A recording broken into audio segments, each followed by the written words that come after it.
Assalamualaikum warahmatullahi wabarakatuh. Perkenalkan, nama saya Oktavia Azari dari Prodi Ilmu Hukum. Di sini saya akan menjelaskan Konvensi Wina tahun 1969, pasal 15 dan 16. Pasal 15 mengatur bahwa akseksi hanya diperbolehkan jika prosedur tersebut dimungkinkan oleh perjanjiannya atau apabila negara-negara pihak pada perjanjian tersebut memperbolehkannya. Pada dasarnya, melalui prosedur akseksi, suatu negara dapat bergabung dengan suatu perjanjian dengan menyerahkan dokumen akseksi kepada negara penyimpan. Selanjutnya, fungsi dan tujuan akseksi. Dalam pasal 15 Konvensi Wina yang mengatur akseksi adalah ketika suatu perjanjian internasional telah diadopsi dan batas akhir untuk penandatanganan, suatu perjanjian telah terlampaui. Dalam kondisi ini, suatu perjanjian internasional telah berlaku dan mengikat negara anggota yang telah terlebih dahulu mengikatkan diri kepada suatu perjanjian internasional.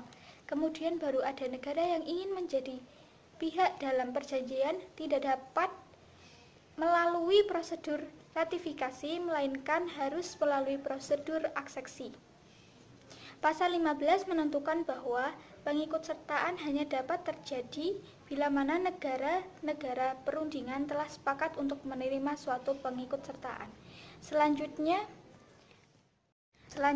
pengaturan pasal 15 Konvensi Wina. Pada dasarnya tidak ada negara yang dapat melakukan akseksi apabila negara lain dalam perjanjian internasional tersebut memungkinkan untuk dilakukannya akseksi. Dalam perkembangan saat ini, hampir semua perjanjian internasional mencantumkan pasal bahwa perjanjian tersebut dapat dilakukan akseksi. Selanjutnya, pemberlakuan akseksi. Dalam suatu perjanjian internasional, akseksi dapat dilarang apabila diatur dalam klausal suatu perjanjian internasional. Seperti contohnya pada pasal 22 dari Environmental Protocol to the Antarctic Treaty mengatur bahwa setelah batas akhir dari penandatanganan, protokol ini hanya terbuka untuk negara yang telah menjadi pihak dalam Antarctic Treaty. Suatu perjanjian bilateral dapat juga menjadi perjanjian multilateral dengan memungkinkan adanya negara ketiga untuk mengaksesi perjanjian tersebut apabila diatur dalam ketentuan pasal dominion. Selanjutnya, akseksi terhadap organisasi internasional.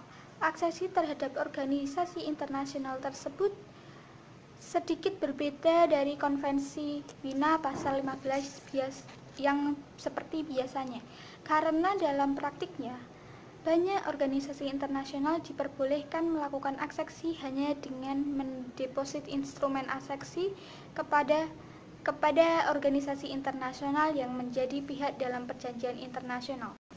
Selanjutnya, saya akan menjelaskan pasal 16 Konvensi Wina tahun 1969.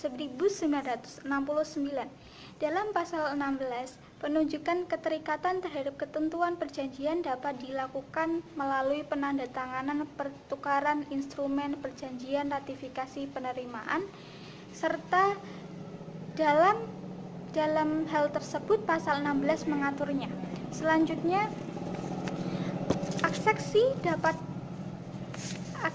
dapat dikatakan telah terjadi apabila instrumen akseksi telah ditukar di antara negara peserta apabila disetujui bersama. Sekian penjelasan dari saya. Wassalamualaikum warahmatullahi wabarakatuh.